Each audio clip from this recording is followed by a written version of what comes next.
Hello everyone, welcome to the course project for human factors in AI. For this project, we were supposed to choose a topic from our industry where we want to apply machine learning and AI.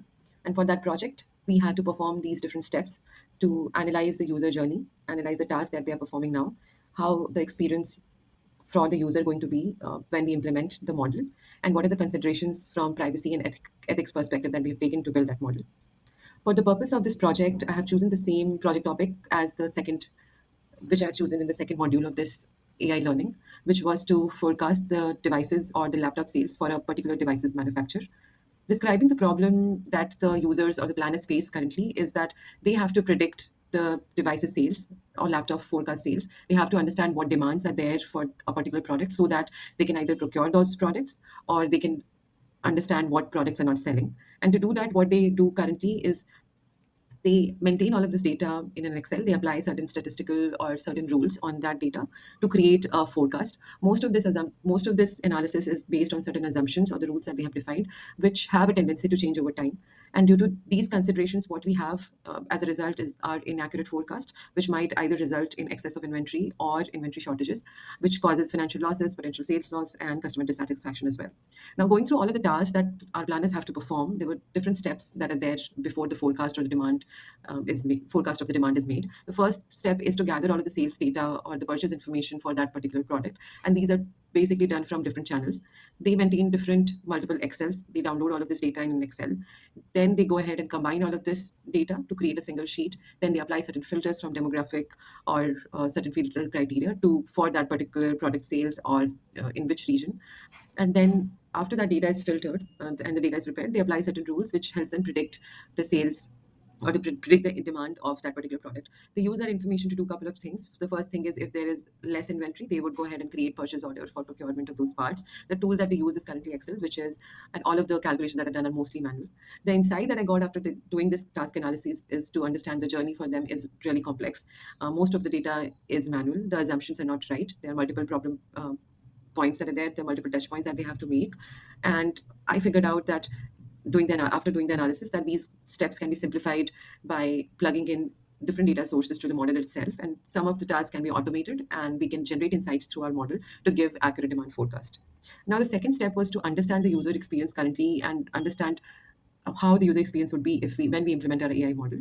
So in what we're proposing is the solution from solution perspective is that planner will log into a tool which will manage the demand forecast. They will enter the week for which they want to know the demand of that certain product, and they have to enter the product name as well. What the tool will give as a result of this is the demand forecast for that week for that particular product. It will also give certain assumptions and the reason and statistics with the help of which the decision was taken. Now the next step is for the planner to take their own decision, where they would use a demand to understand if there is a deficiency or excess of that particular product, and they will use it either to create a purchase order or move that inventory stock to somewhere. Now all of the data that is fed to this model is through the sales transactions that would have happened in the past, or and that is fed through the model. We will give our planners an option to actually rate or provide feedback to the tool based on the expertise that they have. If they see that the output that they're getting is not consistent, and they would know based on their experience, that is something that they can actually help the model to strengthen after giving that feedback. From data perspective, as the sales and transaction data is being collected from customers, that might include some transactional data as well. There might be concern on the privacy front, so we will let the customer know where what data will be stored and what will be the retention of that data. Also, how this prediction was made and how this data will be used will also be told to the customer as well as to the planners as well. When we are forecasting the demand, we'll have to tell the planners that these are the factors that were considered and the assumptions that were made, which can help them take the final decision to understand where the results are coming from.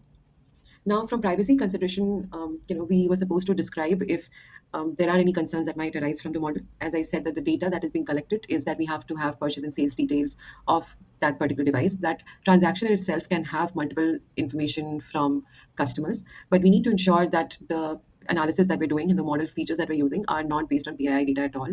We have to ensure that PII or personal identifiable information is not getting stored anywhere.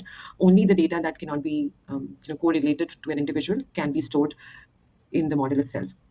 From privacy laws perspective, there are our devices will be sold in EU as well as in US region. So there are certain privacy law that we have to consider, which is GDPR as well as CCPA. CCPA is the California Consumer Act, and it is one of the strictest laws that are there. So it is the best to consider that, so that we don't miss out on any privacy related considerations. From GDPR perspective, as we're selling in EU, we need to have that privacy laws considers, in which the law states that if we are through this model, if we are saving PI data, we need to provide the customers or the consumers with the right to access the information that is there. Right, they have a right to know what information is being stored. They have the right to rectify that information that is stored. They can object as well. They can choose to delete that data or restrict the level of information that we are storing as part of that transaction. The next step was to consider or talk about the ethical considerations. Now, there are certain sorts of biases that might occur when we are doing this model. Model analysis is that the sales data that we're gathering is essentially a historic data that will be collected and labeled as per the demographics as well. Now, the way this demand forecast is used can create a bias as well. Like if you're using this demand forecast to just create a purchase order, it is create the model is created for that, then it serves a purpose. But if at all that demand forecast that we are making and the filters that we have applied is used to kind of like roll out certain offers to the customers or give some discounts to certain demographics, then it can cause a bias, because the data might not be accurate. Because if the device was actually purchased for kids or for women, but the transaction was made by an elder, for or transaction information that we have is for parents, then it might induce some bias as well. So the potential source of bias could be deployment or historic bias. The goals that we have from ethical AI perspective are three, which are fairness, goals, accountability, and transparency. From fairness perspective, we have to, as I was saying, that we have to see how we are using this model, and we have to ensure that model behaves equally for all groups of significance that we have. And based on the feedback loop, we need to look at the model and understand how our model is doing, and do kind of audit from fairness perspective. Planners should be able to take their own decisions and give the feedback if there is any discrepancy in the tool, and they should be given all of the assumptions that have been considered, or that have been considered in making this model. And they also should know what are the factors and how this calculation is done. And during data collection, the customer should also be told what data is being collected. So this was all of the steps for this project.